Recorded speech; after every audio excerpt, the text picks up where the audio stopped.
On est plus pris pour la parole de Dieu pendant un moment. Alléluia. Oui, Père éternel, Dieu d'amour, Dieu tout-puissant. Papa, nous sommes que nous t'aimons. Papa, le moment, papa, le meilleur moment arrivé, papa. C'est pour la parole, Seigneur. Tu as des choses à nous dire, Seigneur. Alléluia. Voici cette enveloppe, papa, ton serviteur que tu sais, Oh, béni soit l'Éternel. Alléluia. Que ta parole soit prononcée sans obstacle, Seigneur. Merci pour ta parole. Ouvre l'oreille de nos cœurs. Merci pour ta parole. Alléluia. Amen. Ah oui, Seigneur, merci pour ta parole. Merci pour ta parole. Elle est bonne à manger. Ce matin, nous pouvons prendre le titre du message. C'est les obstacles à la réussite. Les obstacles à la réussite. Il y a beaucoup de choses qui peuvent nous empêcher de réussir. Ou non? L'Église. Et la volonté de Dieu, que nous soyons à la tête, non à la queue. Dieu veut que tous ses enfants soient à la tête. Dieu veut bénir son héritage. Alléluia. Dieu veut bénir ses enfants.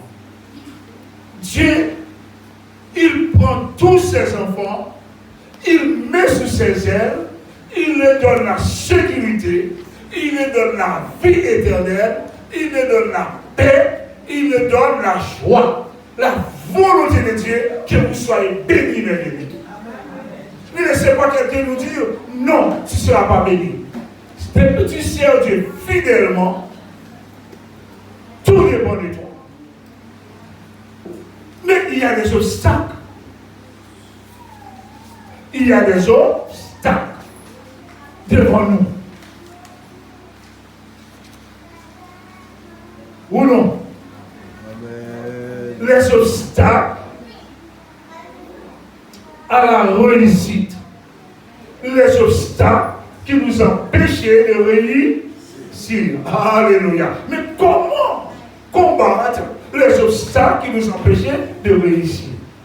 Comment faire devant les obstacles qui nous empêchaient de réussir? Mais quels sont les obstacles qui peuvent m'empêcher de réussir? Quelle question? Maintenant, je me demande quels sont les obstacles qui peuvent m'empêcher de réussir. Et la volonté de Dieu, que nous soyons à la tête. Amen. Est-ce que vous savez ça, les enfants? Est-ce que vous savez ça, l'Église? Est-ce que vous savez? Nous devons dormir sur le plus beau lit du monde. Les chrétiens. Nous devons avoir la plus belle maison, étant enfant de Dieu. Si Dieu a revêtu Salomon, si Dieu a béni Isaac, ne laissez pas quelqu'un pour nous dire que nous devons être pauvres. Non, mes bien-aimés. Pauvre en esprit, mais pas pauvre en chair. Pauvre pour servir Dieu, pour dire Seigneur, je suis pauvre en esprit de servir, donne-moi davantage. Je ne connais rien de la parole de Dieu. Mais spirituellement, Isaac était béni et physiquement, Isaac était béni. Alléluia. Mais il y a des obstacles qui nous empêchent de bénir. Quels sont les obstacles? Premier verset, nous allons lire, c'est Genèse chapitre 1, verset 31. Premier verset, Genèse chapitre 1, le verset 31. Lorsqu'on parlait obstacles, aussi il y a le succès. Quand il y a le succès, il y a la joie. Oh non, mes bien-aimés. Quand il y a le succès, il y a la joie. Quand il y a le succès dans le foyer, on travers les enfants, le cœur des parents sont bons. Vous savez, les parents ne peuvent pas dépenser en vain. Ma soeur Hollande, ma soeur Sylvie, tous les parcours que vos enfants font n'ont pas été en vain. Tu ne peux pas dire que tu as payé le bus en vain. Tu ne peux pas dire que tu as resté sans manger pour envoyer ton enfant à l'école, ma soeur Maxilène, en vain. Mais quand l'enfant n'a pas réussi, mal dans ton cœur. C'est comme pour nous devant le Seigneur. Quand le Seigneur nous regarde, il nous a donné tout ce qu'il faut. Il nous a donné l'intelligence, il nous a donné la sagesse, il nous a donné, mes bien-aimés, la joie, la parole pour le servir. Et puis il voit qu'on n'est pas réussi. Le cœur de Dieu est saint. C'est nous les parents, on a mal de vivre en regardant nos enfants ne pas réussir. Dis-moi comment Dieu il est là. Comment il est envers ses enfants. Nous sommes les enfants de Dieu. La Bible nous dit, Dieu est un créateur. C'est lui qui a tout créé. Le diable n'a rien créé. Est-ce que Satan a créé quelque chose? La Bible nous dit, le diable m'a rien donné, il ne peut rien m'enlever. Mais tout dépend de toi. Tout dépend de la manière que tu sers Dieu.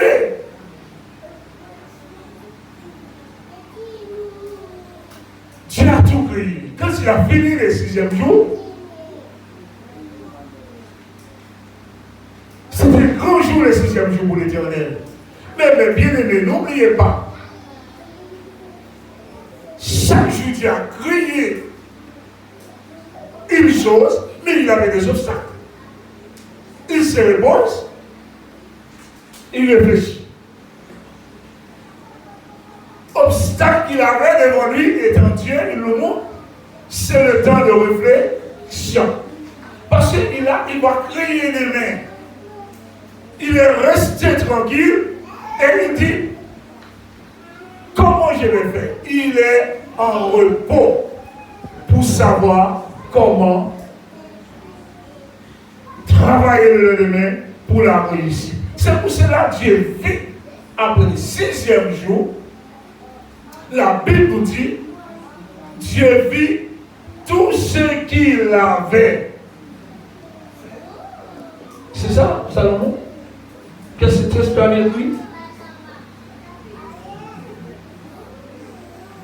Qu'est-ce que tu as écrit sur le tableau?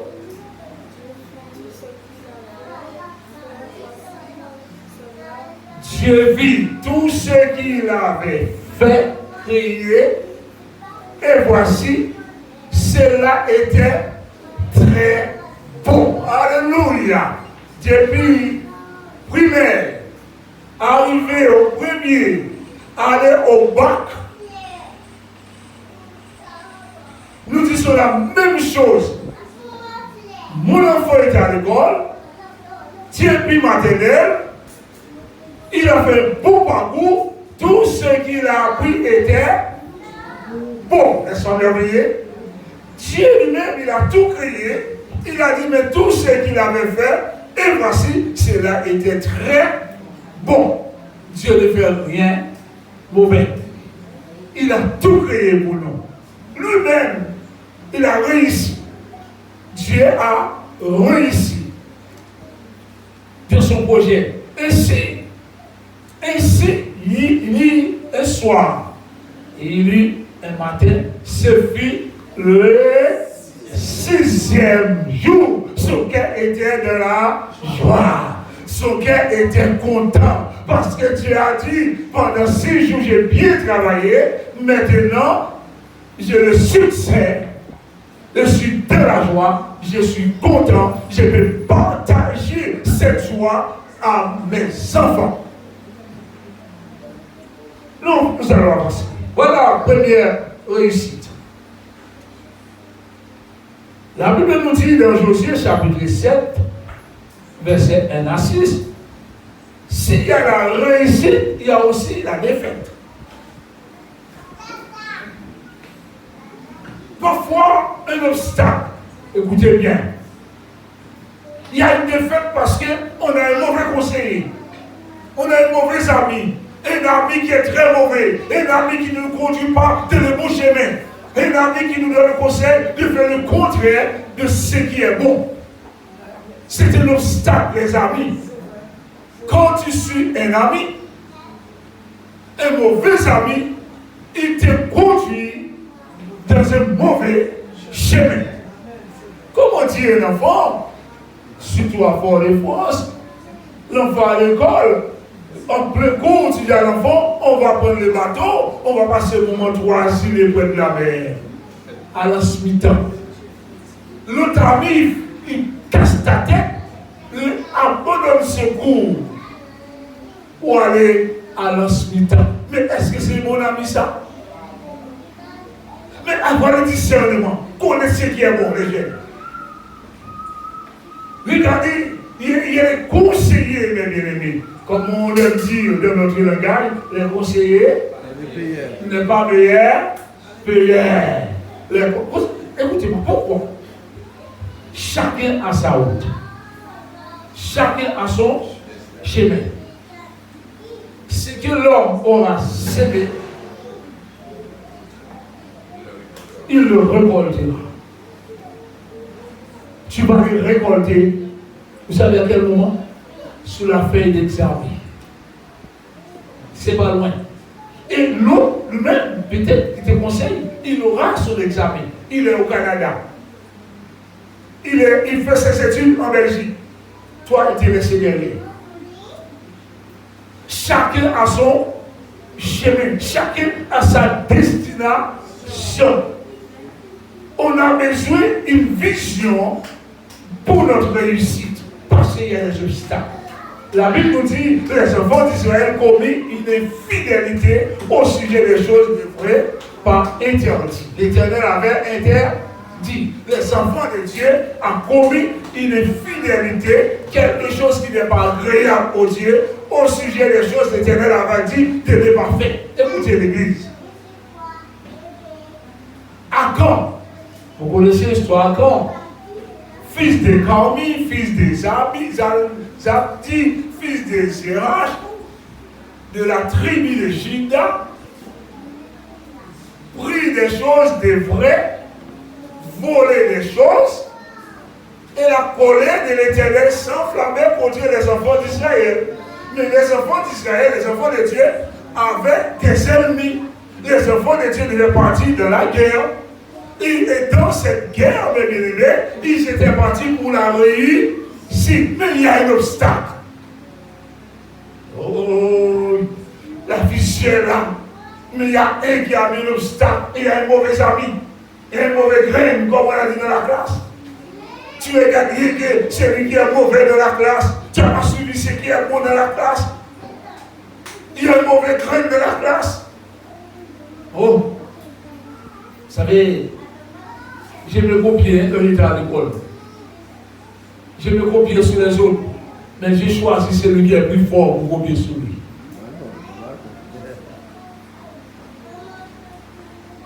J'ai collé plus sur celui qui est plus fort. Je vois qu'il était fidèle à l'école.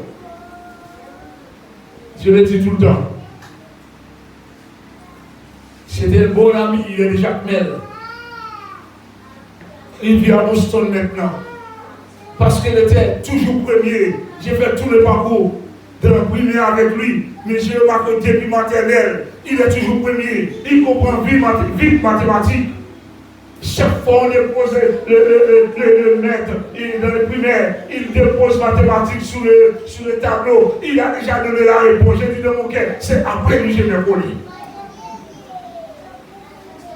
Vous savez, une fois j'étais aux États-Unis, à Boston, puis comme il a entendu parler de mon frère parce qu'il y a la guerre, il est venu voir mon frère et puis il parlait de moi, si possible, mon frère connaît jouer la guerre. Et puis mon frère dit, mais c'est mon frère. Pendant que j'étais là avec ma femme, c'est le petit Charles Jacques Mel, il est venu me voir. C'était avec la joie. Jamais oublié. Cet homme dit à ma femme, l'homme était le plus intelligent de la classe. Plus intelligent de la classe.